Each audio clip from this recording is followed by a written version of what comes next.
Hillary has been lengthening her excuses as to why she lost the election. She didn't really lose the election. It was stolen from her by, I think it's up to 24 different excuses she has now. Number 24 is content farms in Macedonia. And as I said, my grandfather was a Macedonian content farmer, and we often think about, gathering on the porch and recalling the old days on the Macedonian.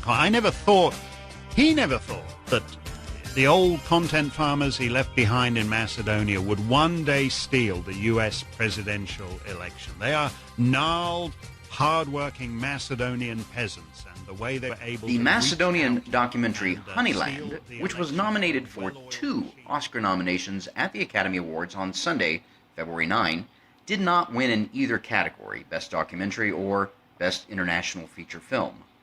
But it won the hearts of Macedonians everywhere and gave all Macedonians something to be proud of. In every public appearance, the cast and crew of the film spoke about Macedonia and Macedonian cinematographer Samir Luma, while accepting the award for Best Documentary at the American Society of Cinematographers Awards ceremony in Hollywood on January 25, simply said, "We are from Macedonia." Meanwhile, back in Macedonia, the government of Syriza, effectively led by Zaev, is attempting another coup, this time in the form of ramming through a new law on the public prosecutor that will essentially shield him and his cronies from any prosecution in the future. On top of all this, the Minister of Labor and Welfare, Mizrahi, who is a Vumero minister under the Prigino Agreement leading up to the April elections, put a sign outside her ministry that simply and correctly reads, Republic of Macedonia. For that offense, she was condemned by Foreign Minister Nikola Dimitrov, who, lacking any sense of irony, ignored the fact that he was labeled in the foreign media as, quote, the North Macedonian Foreign Minister, unquote. We'll discuss all of this and more in this episode of the Macedonian Content Farmers Podcast. I'm Jason Miko, coming to you from the foot of the Catalina Mountains in Oro Valley, Arizona. And this is Cvetin Suleimanov calling in from my base in Skopje underneath the Vodno mountain. Your lair in Skopje, underneath the mountain. Underground lair. Yeah. Well, we actually have one. You know that on the other side of the mountain, toward Samokov, there is actually this notorious complex of, bunkers built in Yugoslav times. Ostensibly, it can withhold a nuclear blast, and it was used to arrest dissidents like Dragan Bogdanovsky there. They didn't even build a road. The place is nearly deserted now because it's very close to Skopje, but they wouldn't open the road for the normal people, and forcing them to drive like 100 kilometers more to get to the capital for whatever. So it's a complete, our Area 51 or something. Yes, well, I believe it, and actually, frankly, just thinking about all the rumors I've heard over the years about what's buried here and there, and what bunkers are here and there, including the U.S. Embassy on Kale. We could probably do a whole podcast just based on the rumors and innuendo and everything else. But we are recording this, episode 59, on Monday, February 10, the day after the Academy Awards. As we mentioned in the monologue, Honeyland didn't win in either category, although it was the first film ever to be nominated for 2 categories, Best Documentary and Best International Feature Film. And while they didn't win, I think they made all Macedonians everywhere proud. It was nice to see them in their tuxes and gowns at the Oscars ceremony yesterday, and so we give them a shout out for promoting Macedonian film and art, and we'll look forward to seeing what new projects they have in the future. Yeah, they came out all right, I think. Yeah, they did. So they did us proud. They did us proud, exactly. So, but the big news, I think, this week, and again, as you mentioned earlier when we were talking before we started recording about the public prosecutor law, and you said we could do a whole podcast devoted to that. I don't think we have time to do an entire, and I think we'd bore people, frankly, after that. But right now, I'll tee it up and you can discuss it. The government is running around like Chicken Little, saying that we won't get into NATO or the EU unless we pass a new law on the public prosecutor, which isn't true. The internationals, in the form of Kate Burns, the American ambassador, are interfering and meddling, as she is wont to do, by talking to the quote-unquote Gang of Eight, the so-called independent MPs, and pressuring them. But just today, I see that two of the smaller parties, BESA and the Albanian Alliance, or Alliance of Albanians, came out and said no, that they're not going to support this. But as you pointed out earlier, they could change their minds. So where are we on this Monday, February 10, in this whole saga?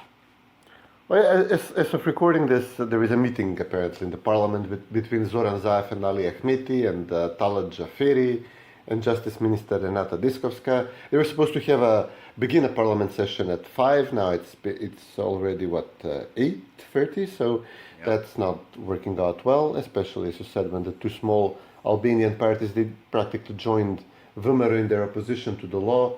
Mickovski had a press conference today discussing all the problems, the defects with the law. So they might still adopt it. You cannot put faith in the alliance and BESA, although ironically BESA is called, fate. The name of the party means you can trust us. Yeah. But they can just haggle some nationalist Albanian issue. Actually, it's honor, right? BESA means honor. Well, yeah, but it's always translated as you can trust, you can rely on my word. Right. Yeah. Yeah. I think it's best translated as word. Today you can rely on my word. Maybe not tomorrow. Yeah. They can get something like, I don't know, a Badinter rule for electing the public prosecutor, which means he's either going to be Albanian or it's going to have to be approved by the Albanian parties or something like that. So they can make some kind of concession in this line and then say, well, we are accepting the requests from the U.S. ambassador, as the U.S. is our faithfulest friend in the whole world. We, whatever they say, we they say jump, we say how high. Exactly. So it could still change. They could still vote it in. There are obviously a few members of parliament, other than the renegade VMRO members of parliament. There is one whose son was quickly hired in parliament, who voted for the name change, Pancho Minov, but is not officially member of this group, so he could change his mind. There are at least another, what was her name, who also might, she didn't vote for the name change, but she's, de facto the best friend SDSM have in VMRO at this moment, and she might also change her mind. But others are driving a hard bargain, so we could, the small Albanian parties are driving a bargain. Elizabeta Kanchovska is apparently driving a bargain. She said, I will not vote for this. I have not been consulted yet, so which means, I still have a criminal case hanging over my head, so I might, I want that gone before I vote.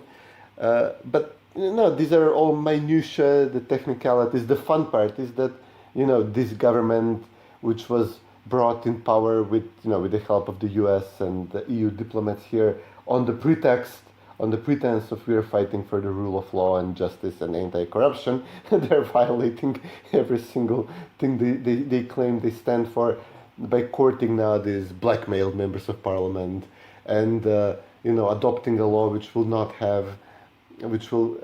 give. I think it gives. There are different versions now. Mm-hmm. They're changing it as we speak, but one version which was mentioned would give a right to the public prosecutor to decide in which case he would use illegal wiretaps as evidence and in which case he would not use them. So it would apply, against VMRO you can use wiretaps, but not against Zaev. and that's what it literally says that in the law, probably. Well, all but, give discretionary rights to the prosecutor, but then, the prosecutor has 6 years mandate and he can only be replaced by a 2/3 vote in the Council of Prosecutors, which is now being stacked by SDSM people, which means that, VMRO, normally the government appoints the public prosecutor like in the US, but under this law, VMRO forms the next government, but is still stuck with the SDSM public prosecutor, who would either continue going against VMRO, or if, he's pressured or something, he would at the very least not go against Zaev. At least this is what Zaev is hoping for. So the law is tailor-made for Zaev. Get Zaev out of free. Get out of jail free card. Yeah. Well, he's already. Yeah, he's well versed in that. He's He's been arrested and accused and pardoned before, so this is this is right up his alley. Yeah. Yeah. It's so this kind of leads into, because we're waiting for Parliament to dissolve. I see that the so-called Speaker Talajaferi originally said February 12, which is today's February 10, so 2 days, or now he's saying the 16th. But as I understand it, from what I have read, that the 16th is the drop-dead deadline, so that's Sunday, in order for elections to be held on April 12. Is that correct? I mean, technically they could dissolve later, but there are procedures of, confirming the electoral rolls, confirming the lists of candidates, blah, blah, blah. And if anything goes wrong, even 60 days is cutting it short, but it's what says in the Constitution, Parliament dissolves and 60 days later you have elections. Now they're going to creatively interpret this article to say, Parliament dissolves, but not necessarily, you don't have to obey the 60 days deadline, and then you have elections. But if anything goes wrong and Parliament is dissolved, and there is only like 55 days to organize the elections, if anything goes wrong, any little thing, then the elections cannot be held. So Jaferi said, we cannot slice this and dice this any closer than 60 days. At the very least, I can give you like 4 more days for Zaev to blackmail members of parliament to pass this law. True. Although he didn't actually say it that way. More. But yeah, right. It's understood. Yeah. What are the bookies saying? Reading between the lines. But, Mitskovsky says there are going to be elections on the 12th of April, and even at this point, even Zaev is not publicly giving up on the elections because it would look horribly. It would look like he's running away scared.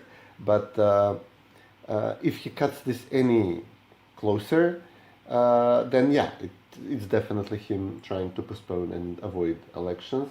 But then that would actually really anger the smaller Albanian parties, because then they can also campaign on, they can say, well, look, Zaev and Dui are trying to avoid elections and we are not. They're scared and we are not. So then, the longer they postpone and, they look scared, the more it gives incentive to the opposition to push for elections on the 12th and maybe even try and dissolve parliament without Zaev's approval, which would, for me, be the best option, if Zaev is trying to postpone the elections openly, but everybody else votes in favor of dissolving parliament, which only requires 61 votes. The law on prosecutors needs 81 votes.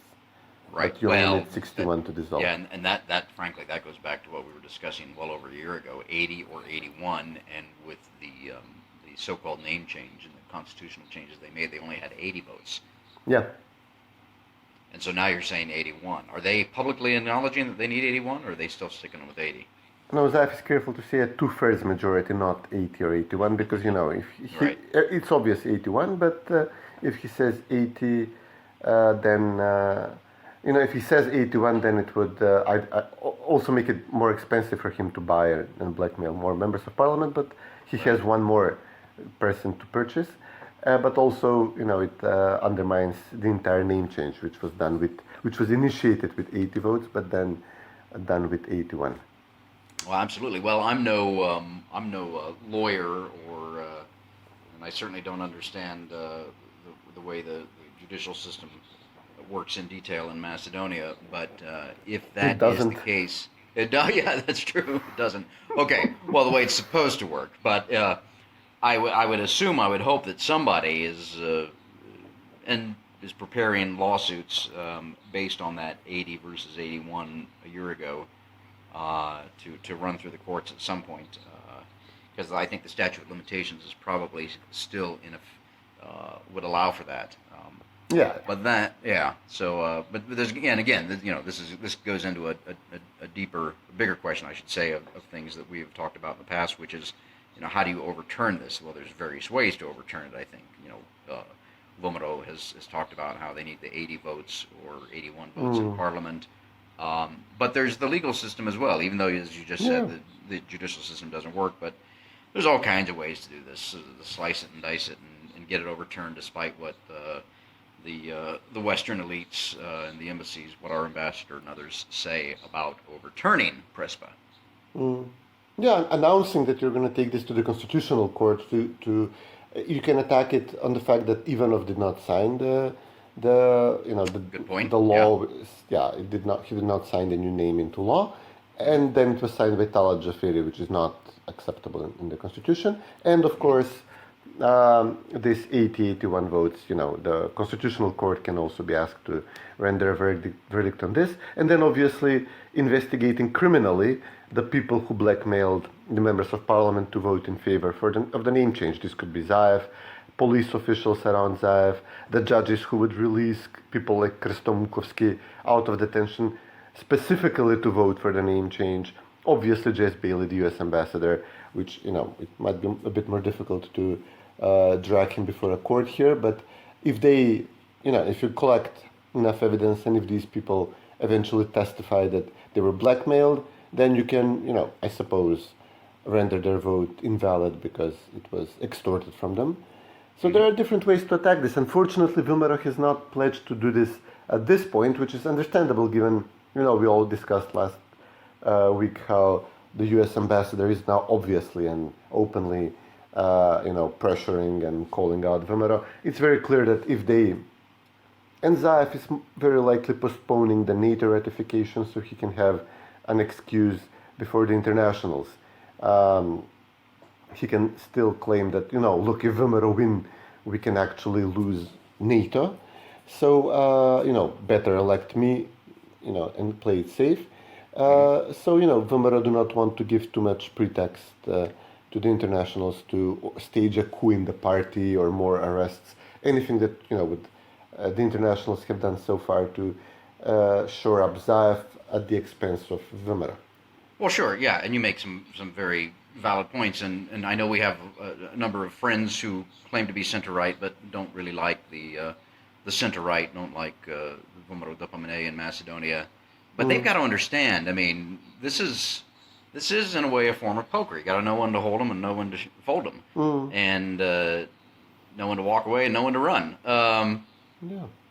To quote, who was it?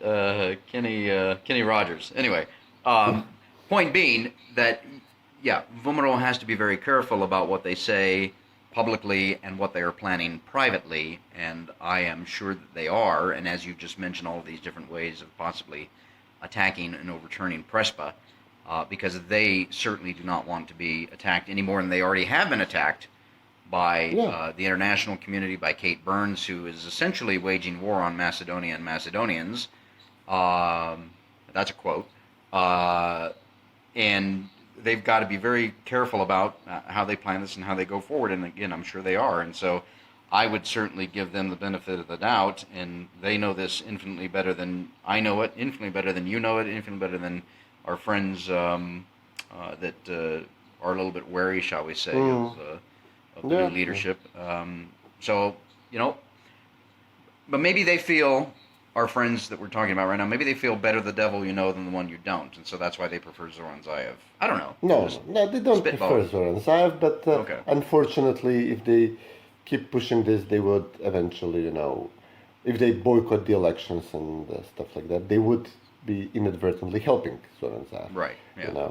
Maybe they don't understand that. But, the old adage of, having the perfect become the enemy of the good. So, exactly. They're chasing their perfect political party, which does not exist, and they might mess up the good enough option, which we have in hand to attack this. Right. Snatching defeat from the jaws of victory? Yeah. Yeah, so... Anyway. I first heard this used by Ed Meese in the Heritage Foundation, this perfect be the enemy of the good. I hadn't known it before. Yeah. St. Edwin, yes, former Attorney General in the Reagan administration way back when. Yeah. Probably one of the very last of of Ronald Reagan's cabinet. Still out there fighting the good fight. Yeah, he was great. It was just like a few years ago. Yeah.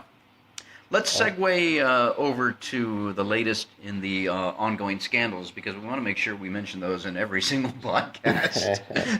Because for the simple reason that they're ongoing. It's the slow media drip drip, drip that I don't know why Zoran Zaev hasn't figured out a way to just get rid of that completely. He'd have to Epstein Boki 13 and maybe a few others. And speaking of Boki 13, I know we were supposed to have another. He was supposed to appear before court today, but he's sick, or his lawyer claims he's sick. His lawyer claims he has stomach cancer. Is that true, or is that just a ruse? I don't know. I mean, he had this surgery to get himself slim again, which he, foolishly didn't pay for, and possibly the doctors who he actually did this in the clinic of Orza Kamchev, who he was blackmailing at the time. So he said, it's like a 10,000 euro procedure, and he said, I'm extorting 2, 3, 5 million from you anyway, so just put it on my tab. But I don't know, maybe the doctors left something in him because he wasn't being such a good paying customer. So, initially we all assumed it's, they messed up the surgery, but now he comes out with a doctor's receipt saying he has stomach cancer. I hope he's lying, obviously. Right, and, certainly we don't wish anything like that on anybody. I hope he gets better as soon as he's released from prison, like the next day. I'm fine again. We're all waiting for him to testify, obviously, against Zaev. Not, he's been hinting at this, but for months. But he also has to play it safe. I mean, then even more than Vumera, he could actually be. Yeah. He could actually be Epstein. Yeah. What was the word? Scheift? No. What was the legal term when they stab you in prison? The legal term? Well, it's murder. Yeah, there was one.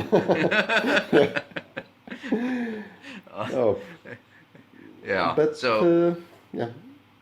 No, it's So he's been saying he wanted to testify. We've been waiting for him to testify. There's one thing after another that does not allow him to testify. Obviously, if he has stomach cancer, then we would wish him all the medical treatment that he needs to overcome that. But he does need to testify, and in the meantime, again, it's the slow media drip, drip, drip that Zoran Zaev has to face every single day of all these various many corruption scandals. I mean, we haven't even heard about. Well, I've lost track of the different rackets. Was it Racket 2 with Filipche, the health minister, and Dan Donchev? That's Racket 2, correct? The prosecutors are running away from that like crazy. They're trying not to open that. Okay, so that one's just kind of hanging in limbo right now. Although I did see the other week that one of his one of his cabinet officials was arrested with drugs in the Skopje city park. Yeah, an advisor to Filipche. It's marijuana. Probably Zaev made marijuana. The one which is, allegedly turning into cannabis oil and then in reality selling at the black market. Right, yeah.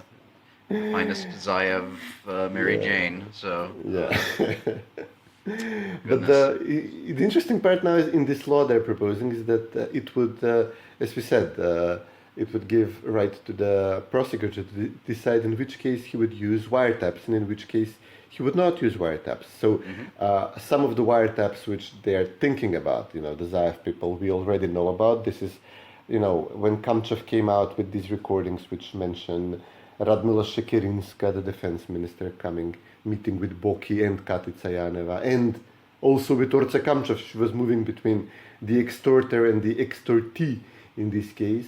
Right. When they say that Filipche, the health minister, who keeps getting from one scandal into another, that he was also present at these meetings, etc. So this is not necessarily criminal, that they were present with Boki while they were discussing extortion, but at the same time, we have not necessarily heard the entirety of the tapes. So obviously Zaev is afraid of something else, another shoe dropping in these wiretaps. We have the longer version of Zaev's 2014 extortion tape where he's discussing that's right. The Strumica sale of land for 200,000 euros and says, give this much to my brother, this much to my bishop, etc. So there are obviously recordings which we still haven't heard of, and most importantly,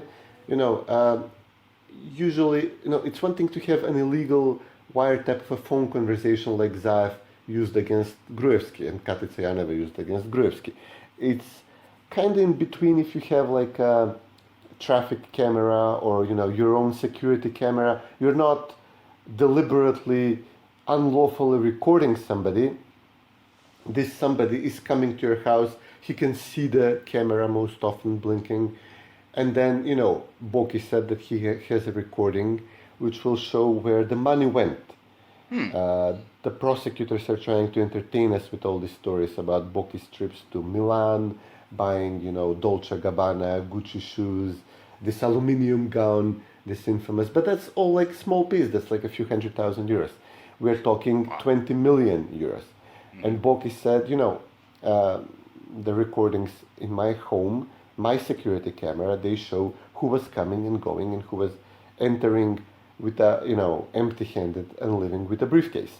Right. So, and neighbors of Boki's, they all said, we would see practically every government minister coming and leaving. So these evidence are going to drop at some point, and if the law states that the prosecutor cannot use them as evidence, even though, security camera is much more admissible in court than, if I illegally wiretap your phone. So, this is what the law they're currently trying to massage and put in place to protect Zaev is all about. Boki has evidence.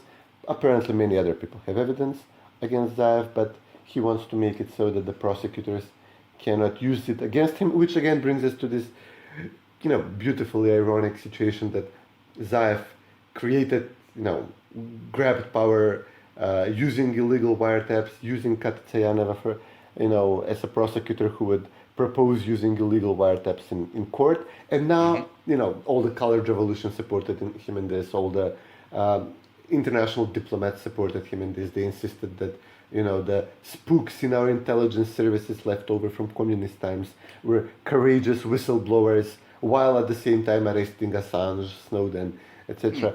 But these people we should, put on a pedestal and consider heroes of the fight against Nikola Gruevski. And now Zaev is proposing a law which, which would literally say we were going to apply the law selectively on a case-by-case basis as decided by my prosecutors. The internationals are quiet. The US ambassador is meeting this lowest scum on earth, this gang of 8 people, losing all sort of, any kind of authority to speak on the rule of law, rule of law issues, and be taken seriously. And the colored people are quiet about this. They would say that, well, we cannot let Antonio Miloševski discuss the law because he's been charged by Katica Janeva. But they're now letting, Elizabeta Kančevska and Krstomukovsky decide on the law. And they're charged and also amnestied. So, it couldn't have gone better. I mean, all the people we hated, I especially hated in 2015, 2016, the internationals, the colored revolution people, everything they said, it's now being flushed in the toilet. All their claim to moral high ground is completely lost. Yeah. Well, and by the way, I like the way you brought that together and kind of explaining for our listeners that what Zoran Zaev is trying to do with this new law in terms of the wiretaps, whether they're audio or visual or both. But to your point on the 2015 and all those who were responsible for what happened in 2015-16, of course, as we've said many times, the internationals, the Jess Baileys of this world, the Charles Garrett, the Dutch ambassador Plump, I'm not sure if I'm pronouncing his name right, Staffansson, the Swedish ambassador, and others, they're all gone. They've moved on, and that's, for them, that's the beauty of these positions, is that they can go and meddle and be troublesome in country X, Y, or Z, and then within 3 years they get to move on to another cushy position until they get to retirement, which apparently is Jess Bailey. I've got a Google alert out for him, and I haven't seen hide nor hair of him since he retired in March or April. Still trying to track him down. What for I won't say, but anyway, these people get their accolades and they move on. Now, the folks there in Macedonia, the colorful revolutionaries and others, of course, they're there. As we know, they're very quiet right now. not saying anything about what's going on because they are, I think, number one, they're embarrassed, and number two, they're mad. Maybe it's the other way around. But either way, they know that what they put their heart and their soul and their paint into, of getting rid of Vomero Dopamine and putting into power Zoran Zaev and Citizen with his toady Dewey and Ali Ahmeti, they put all of this effort into it, and this is what they've got. Essentially, not just nothing, but almost chaos in a way. And so they're very quiet about it. And of course, then the ministers, as we know, they're all looking to get out. I got a bet going with a friend of mine as to when Nikola Dimitrov is going to how soon he's going to leave after the elections. And my friend has bet me that he'll actually leave before the elections. So we'll see. I'm not going to name my friend because he's listening. But yeah, we'll see how quickly they abandon ship. The ambassadors can leave, but the damage in Macedonian views of the United States, of the West in general, or these institutions, that's irreparable. Yes. So we're not going to trust any new coming American ambassador ever again. We're going to be this deeply cynical and jaded about the European Union. And this is going to have some consequences down the road. I mean, we're joining NATO, we will join the EU. We're joining NATO with 30% support. And, it's a fighting alliance. This is going to be a weak spot. Right. Don't come crying to me tomorrow when we are a member of good repute of the Visegrad group and we are voting with Poland and Salvini and Orban and all the rest. I mean, and we have this joke about the entire podcast is named after this joke, the Macedonian Content Farmers, how we meddled in U.S. elections, and again we had all this resurface with the Rush Limbaugh Medal of Honor, and when Macedonia was being mentioned on his show every other day, that over the Iowa caucuses, once we join NATO, we will have access to the secrets. We will have people on we have officers and soldiers on the ground. We will be able to do much more damage if we are, as a member, if the people organically reject what was imposed on them and do not, it's good, you can bribe them, you can pay them for a while, but, and they will support you for a while, but you still need some, in matters of security, of defense, you still need some moral high ground, some, something to tie it all together. And if it's absent, we will be seeing all sorts of abuse of EU funds, abuse of NATO secrets, siding with the populists, etc. And on the other hand, everything we've seen being done to us, it's now being repeated. We see in the U.S. elections with the second impeachment attempt against Trump, often with the same people being involved, such as Philip Rieker, who testified against Trump and was involved in all of this. So, on one hand, it's gloriously delicious to see that all this trickery, all these dirty tricks are being now employed in the U.S. as well, in the countries, and in the U.K., in the countries which did this to us. Right. That's, actually, you mentioned Phil Rieker there, the former ambassador to Macedonia from the United States. Now, again, not once again, a high State Department official. I forgot his title exactly, but he testified in the impeachment trial, and I'm surprised that Trump fired Sondland the other day, and I'm surprised he hasn't fired Rieker either. But going back to what you were saying about this kind of glue that binds the NATO nations together, I think the essential element of that glue is trust. And you can't fight alongside another human being or another nation without trusting them. Yeah. And that trust, to your point earlier, has been severely eroded over these past several years. And looking at it from the U.S. and the EU, from their own self-interested point of view, which is fine, that's the way nations operate, on their own self-interest. Their own self-interest should be, we want a partner that trusts us, and that if they don't love us, at least they like us, and we have mutual respect for each other, and we will mutually fight for each other. And from the perspective of the U.S. and the EU over these past several years, they have done nothing to increase that trust, and they have done everything to erode that trust, that glue that binds the nations together. So you have a very valid point. I know we've talked about this in the past, and we should kind of look into it and explore it a little bit more and talk about it, and encourage the Macedonian public and Macedonians everywhere to understand this, although I think they do. But from the looking at it from the perspective of the U.S. and the EU, that you guys want us to just even like you, and you want us to trust you, then you've got to respect us. You've got to have respect for our dignity, which goes to the core of the name and the identity issue. And clearly the U.S. has demonstrated that it does not. And even as Kate runs around Macedonia trying to strong-arm members of parliament into voting her way, and then threatens, essentially, subtly, Macedonians with reversing Prespa, again, she's doing nothing to increase trust and doing everything to erode trust.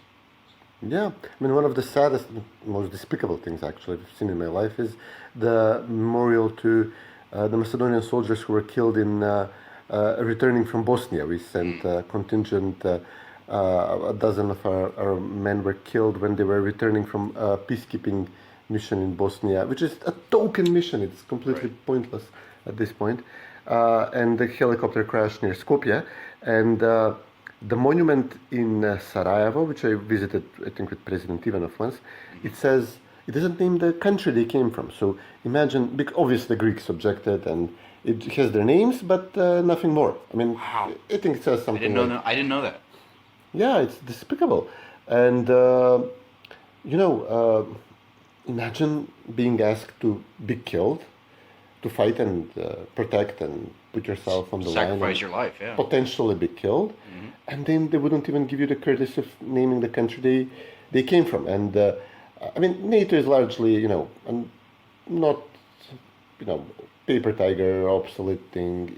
I don't see too many Macedonians being involved in it anyway, even if once we joined. But still, there is the collapse of Yugoslavia essentially started with a fight between Albanians and Serbs in an army barracks when the Albanians took up a machine gun issued to him by the Yugoslav army. He was a recruit, and he started shooting at the Serbs and, God knows who else, everybody else.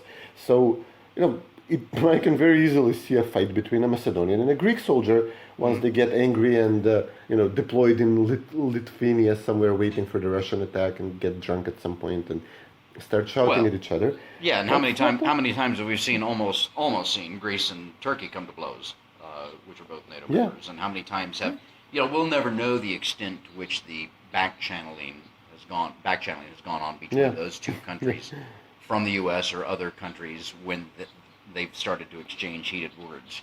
But I guarantee you that those two countries have almost come to blows on a number of occasions, while both NATO members. So, but who do we fight with if that happens? I'm sorry. Which side are we on if that when that happens?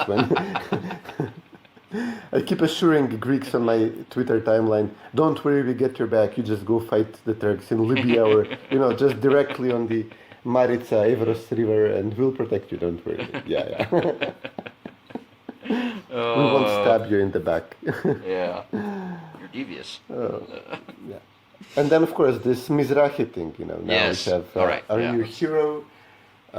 She, the labor and welfare minister, and the first Jewish minister who is being constantly attacked by the left. And we haven't even got into that.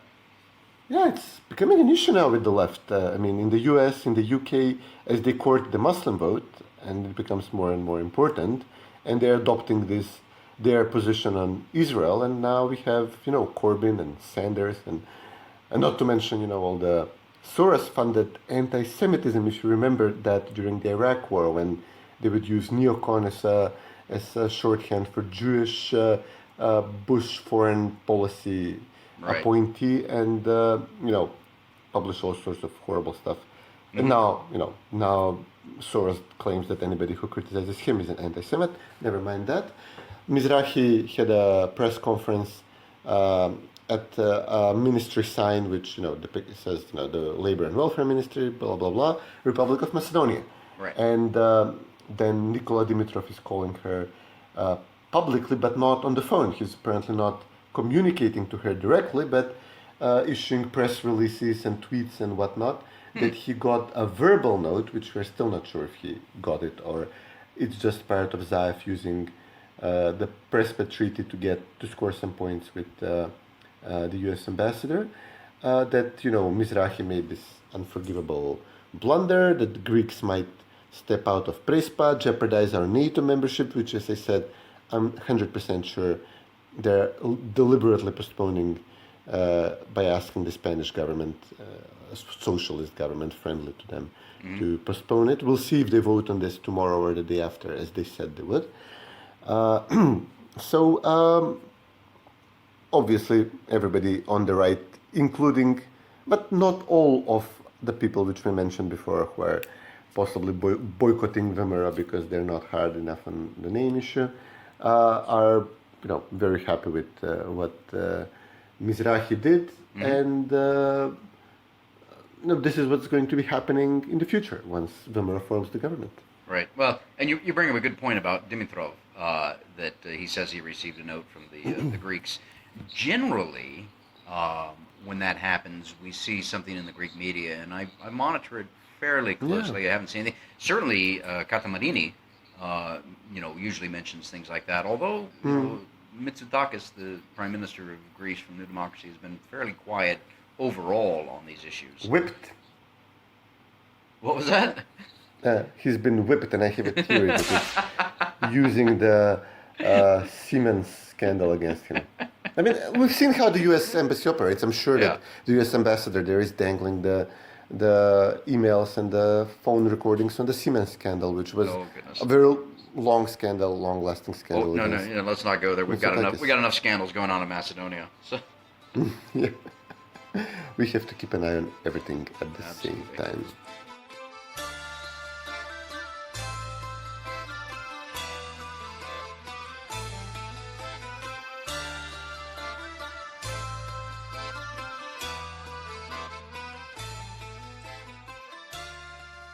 And welcome back to the Macedonian Content Farmers Podcast, episode 59. We're recording this on Monday, February 10. This will drop probably tomorrow, Tuesday, February 11.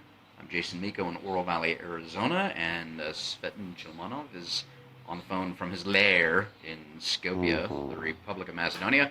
It's time for our farmers' picks. Cvetin, you've been, I don't know if you've been dabbling in it or eating it, but you want to talk about some Macedonian food right now. No, I haven't been eating that. No, I've watched episodes of Bizarre Food for some reason, and I remembered, hey, why don't we give some Macedonian flavor to our international listeners who might eventually regret this. And, we have a few foods which would, not be out of place in an Indiana Jones movie. And right now it's a season for pacha, and I just wanted to quickly describe what this is and include a few photographs on online. And I don't actually eat this, rest assured, but I really couldn't stomach it. So this is like, I think you had a lot of this in the 70s in the US, like Jell-O foods, like you stuff things in Jell-O and then serve it. But this is, you get the Jell-O by cooking, obviously, animal bones. Right. And then you get all sorts of meats, but obviously the bony types of meats, like pork shanks, I think. Yeah.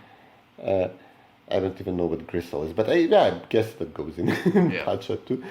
So you put a lot of garlic as well, and you get this concoction, which is like a Jell-O, but then salty, and you can see through this, and you can see the bits of meat and cartilage, and it's as appetizing as I'm describing this. I'm not doing it any justice. And it sounds like there's a Norwegian dish, and I forgot the name of it, but it involves putrefied fish in a gelatinous substance, and that it's apparently they love it. I don't understand.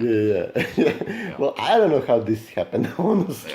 What went wrong in the kitchen? But people, my family used to do this. I would never I think I've only tried it once or twice. That's just one look at it and the smell. Nope. But I'm as this is a podcast meant to educate people on educate, all entertain. things. Yes. Yeah, Macedonian. Yeah, well, this is something that actually happens in this country, and I will be including a few pictures. All right. So you can. I've never had that. The most bizarre food I've ever had in Macedonia was sheep's brain, and that was one and done. I had it in a soup like a few weeks ago. It's tolerable, I guess. Yeah, but it's just the thought. So it's I'll stick with burek and uviac and. Yeah. You don't like the liver either, right? No, I've never liked liver. No, I can't stand liver. Yeah. So. Yeah, I like that. I can have. Yeah, well, that's for the next episode. You can have my portion. So. All right. Well, that's certainly an interesting farmer's pick. Literally. Yeah. Well, I would like to. I would like to end where we began with Honeyland, and again, while neither Honeyland didn't win in either of the two categories last night, I thought it was very kind of the winner of the best documentary, which was American Factory. They gave a shout out when they were up there on stage. They gave a shout out to Macedonia, and I think that speaks well of the cast and crew of Honeyland. Obviously, they interacted with their fellow nominees, and so educated them on the fact that it is just Macedonia. And so I forgot, it was Julia Reichard, I think. I'm not sure what her. Yep. She was a director or producer, but she was up on stage accepting the award, and she said, all these wonderful nominees with us in this category, and we give a shout out to Syria, Brazil, and to Macedonia. So, again, just another opportunity for the world, the viewing audience, the global TV audience that was watching the Oscars to hear about Macedonia. So again, and then she declared that the communist revolution is going to win eventually. Yeah, that's true. Yeah, there was that little thing about workers of the world unite. But she did mention Macedonia, so we're appreciative of that. Thanks for that. So that's my farmer's pick. Hopefully, just keep us when the revolution comes. We had one in that direction, and it was enough for us. Exactly. Yeah. All right, well, that's a full wrap. I've got to run, and great talking to you, and we will get this up tomorrow, and, we'll do it again next week.